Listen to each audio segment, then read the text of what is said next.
All right, so now we're going to look at how we can use calculus to find optimal portfolios or maximize utility over time.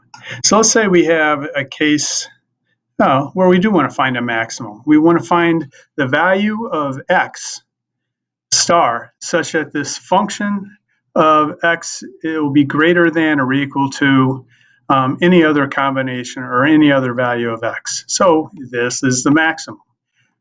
All right, so here we have a utility function, a mean variance utility function, where we have a portfolio. Let's say we have a portfolio where we have WF that we're going to invest in the risk-free asset, plus WP, what we're going to invest in the risky portfolio P. All right, so if we demand that the weights sum up to 1, we can express this as 1 minus WP.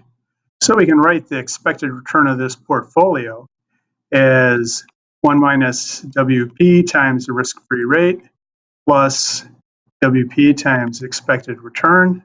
And so it's going to be the risk-free rate plus the expected return over the risk-free rate times WP.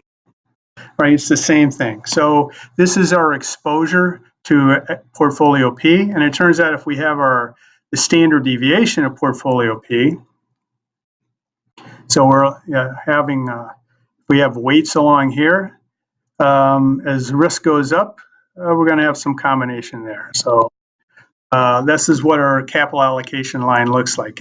For different combinations of X, we have different expected returns.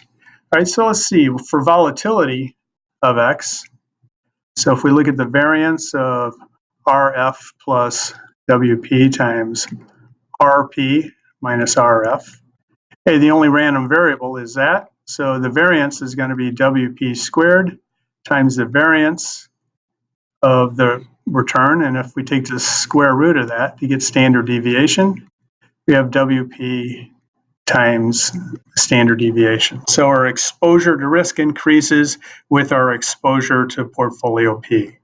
All right, so we have our little function. We have expected return. That's our mean part. And then we have our volatility component. 1 minus A, which is our risk aversion coefficient. As A gets higher, our penalty for volatility is greater. And this is the variance. So we have this where the x squared is the weight. All right, so what we want to do is find the optimal point here, not where the slope is positive or negative. So if it's positive, we haven't reached the top. If it's negative, we've gone past the top. So we want the place where the slope equals 0. All right, so if we do this, we take the first order condition. So it's the derivative of our utility function with respect to x, and we set it equal to 0 because we want to find where the slope equals 0.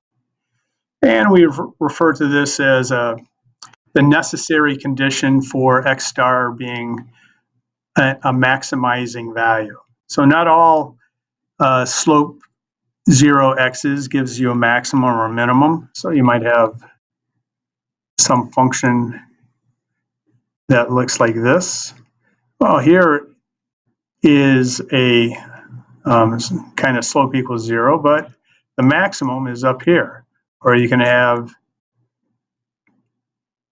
some function like this, where right here we have a slope equals 0. So not all places where slopes equal zeros will be a maximum or a minimum. But where there is a maximum or a minimum, the slope of the function does equal 0.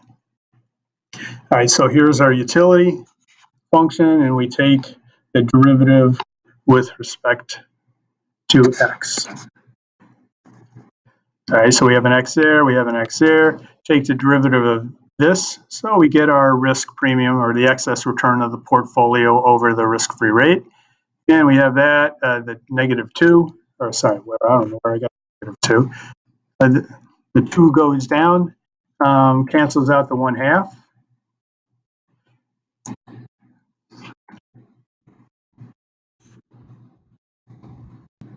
And so what we get is A minus X times the variance. All right, so what we can do here is we just solve for X. So bring this over the other side, divide through by A and volatility. And so we get our optimal combination of risk-free assets and portfolio P. And it depends upon three things. It depends upon the size of the risk premium. And here we can do something like fun with comparative statics. We have our optimal answer right here, and we can take the derivative of our optimal weight times changes in the variables on the right-hand side. So as we take the derivative of X star times the risk premium, it gives us a positive value. So as risk premium goes up, we're going to hold more of the risky asset. As risk aversion goes up, this is going to be negative times the risk premium over A squared times the variance. So that's going to be a negative value. So as risk aversion goes up, we want to hold less of the risky asset. And finally, well, what I did is I increased the variance. All right, so if I increase the variance, the relationship is negative. So this formula right here makes intuitive sense. The more you hate risk, the less you're going to hold in the risky asset. All right, so a sufficient condition is we like to see where the derivative, the curvature is negative right here. So it's positive, flat, negative. So as we go from left to right, the slope gets flatter and flatter, finally turning negative. So a sufficient condition for a zero slope value being negative, or a zero slope place being a maximum, is that the second derivative is negative. So we call that the sufficient condition, or the second order condition. And so here we take the derivative with respect to X, and we take the second derivative. We got an X there, that's the only place.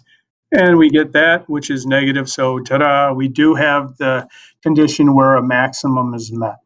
All right, so that's how we can use first and second order derivatives to find a maximum and find optimal portfolios.